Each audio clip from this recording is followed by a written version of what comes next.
بسم اللہ الرحمن الرحیم۔ السلام علیکم دوستو، آپ دیکھ رہے ہیں سی ایس یوٹیوب چینل اور میں ہوں راشد خان بلوچ۔ دوستو، آپریٹنگ سسٹم کا آج کا ہمارا ٹاپک ہے deadlock detection and prevention. آج کے لیکچر میں ہم دیکھیں گے کہ ڈیڈ لاک کو کس طرح ڈیٹیکٹ کیا جا سکتا ہے اور کس طرح ڈیڈ لاک سے بچا جا سکتا ہے۔ سب سے پہلے دیکھتے ہیں ڈیڈ لاک ڈیٹیکشن۔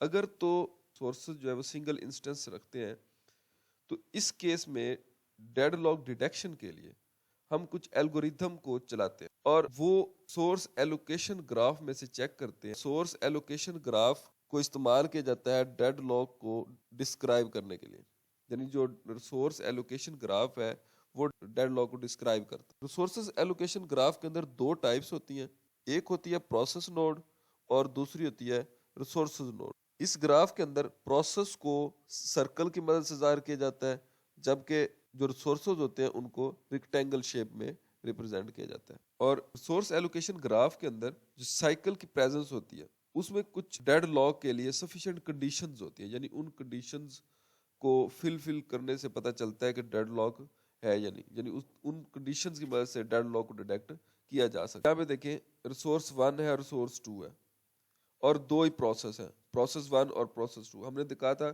کہ پروسیس کو سرکل کی فارم میں ظاہر کیا جاتا ہے جبکہ ریسورسز کو ریکٹینگل کی مدد سے ظاہر کیا جاتا ہے۔ اب یہاں پر پروسیس 1 جو ہے وہ اس نے ریسورسز 1 کو یوز کر رہا ہے، جبکہ جو پروسیس 2 ہے وہ ریسورسز 2 کو یوز کر رہا ہے یہاں پر۔ اب پروسیس 1 کو ضرورت ہے ریسورسز 2 کی، اب یہ ریسورسز تو پروسیس 2 کے پاس ہے اور پروسیس 2 ویٹ کر رہا ہے ریسورسز 1 کا، اور یہ ریسورسز 1 جو ہے پروسیس 1 کے پاس موجود ہے۔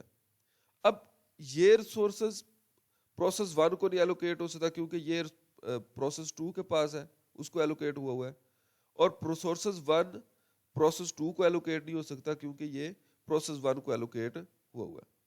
اب اس سچویشن سے پتہ چلتا ہے کہ یہ ڈیڈ لاک اکر ہونے والا ہے، یہ ڈیڈ لاک کی فارم۔ یہاں پہ دیکھیں ریسورسز 1 اور ریسورسز 2، ہم بات کریں کہ یہ سنگل انسٹنس ہے۔ اب اس میں کیا ہوتا ہے کہ ریسورسز 1 کے پاس جو پروسیس 1 ہے، یعنی پروسیس 1 نے ریسورسز 1 کو لیا ہے، پروسیس 1 ہے یہ ریسورسز 2 کو لینا چاہتا ہے، اور ریسورسز 2 جو ہے وہ پروسیس 2 کے پاس ہے۔ اسی طرح یہ سائیکل چلتا ہے، تو اس سے ڈیڈ لاک جو ہے وہ کنفرم ہے، یعنی اس سے ڈیڈ لاک کی فارم کریٹ ہو جاتی ہے، کیونکہ نہ پروسیس 1 ریسورسز 1 کو ریلیز کر رہا ہے اور نہ پروسیس 2 ریسورسز 2 کو ریلیز کر رہا ہے۔ جب تک یہ ریلیز نہیں ہوں گے تو یہ الوکیٹ نہیں ہو سکیں گے، اس وقت یہ ڈیڈ لاک سچویشن۔ اگر ملٹیپل انسٹنسز ہوں ریسورسز کے تو پھر کیا ہوگا؟ اس میں سائیکل تو نیسیسری ہے، چیک تو کیا جائے گا، لیکن اس کے اندر جو کنڈیشنز ہیں وہ سفیشینٹ ہوتی ہے ڈیڈ لاک کو ڈیٹیکٹ کرنے کے لیے۔ تو اس سچویشن میں جب ہمارے پاس کنڈیشن سفیشینٹ نہیں ہوگی، یعنی کم کنڈیشنز ہوگی، تو اس سچویشن میں کیا ہوگا کہ وہ سسٹم ڈیڈ لاک میں جا بھی سکتا ہے اور نہیں بھی جا سکتا۔ یہ ڈفرینٹ سچویشنز کے حساب سے ہوتا ہے۔ اگر تو وہ کنڈیشنز کو فلفل کرتا ہے تو پھر پتہ چلتا ہے کہ ڈیڈ لاک کو ڈیٹیکٹ کیا جا سکتا ہے، لیکن کنڈیشن سفیشینٹ نہ ہونے کی وجہ سے کئی دفعہ پتہ نہیں چل پاتا ڈیڈ لاک کا، تو وہ ڈیڈ لاک میں اس وقت پھر وہ ڈیڈ لاک میں جا سکتا ہے۔ اب دیکھتے ہیں ڈیڈ لاک کی پریونشن، یعنی ڈیڈ لاک سے کس طرح بچا جا سکتا ہے۔ 4 کنڈیشنز ہیں: mutual exclusion, hold and wait, no preemption اور سرکولر ویٹ۔ میوچل ایکسکلوژن سے مراد کیا ہے کہ ایک یا ایک سے زیادہ جو ریسورسز ہوتے ہیں وہ نان شیئربل ہوتے ہیں، یعنی وہ کسی اگر ایک کے پاس ہے وہ دوسرا اس کو شیئر نہیں کر سکتا، یہ میوچل ایکسکلوژن ہے۔ یعنی ایک پروسیس ایک وقت میں ایک ہی ریسورس کو یوز کرتا ہے۔ ہولڈ اینڈ ویٹ سے مراد کیا ہے کہ ایک پروسیس کم از کم ایک ریسورسز کو ہولڈ کرے، اور اگر اس کو کسی اور سورسز کی ضرورت ہے تو وہ ویٹ کرتا ہے، یعنی یہ ہولڈ اینڈ ویٹ اس کو کہتے ہیں۔ ایک ریسورسز کو اس نے لیا ہوا ہے، اس کو کہتے ہیں ہولڈ، اور اگر اس کو کسی اور سورسز کی ضرورت ہے تو وہ اس کا ویٹ کرتا ہے، تو یہ ویٹ کہلاتا ہے، hold and wait. No preemption سے مراد کیا ہے؟ ریسورسز 2 طرح کے ہوتے ہیں، ایک ہوتا ہے پریمپٹیو اور دوسرا ہوتا ہے نان پریمپٹیو۔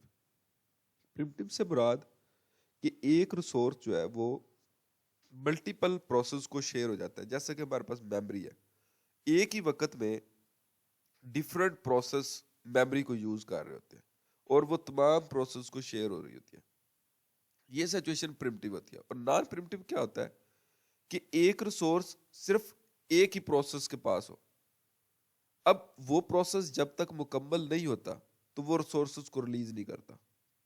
جیسے پرنٹر ہے, اگر ہم نے ایک کمانڈ دے دیا ہے پرنٹر کو, تو وہ جب تک وہ کمانڈ مکمل نہیں ہوگی کوئی دوسرا اس کو یوز نہیں کر پاتا. جب وہ ریلیز ہو جائے گی, وہ کمانڈ چھوڑ دے گا, یعنی جو پرنٹ نکال رہا ہوتا ہے وہ جب مکمل ہو جائے گا تو پھر دوسرے ٹاسک کی باری آتی ہے, پھر دوسرے ٹاسک کے جو پرنٹ ہوتے ہیں وہ نکالنے شروع کر دیتا ہے. یہ جو سچویشن ہوتی ہے یہ نان پریمپٹیو کہلاتی ہے.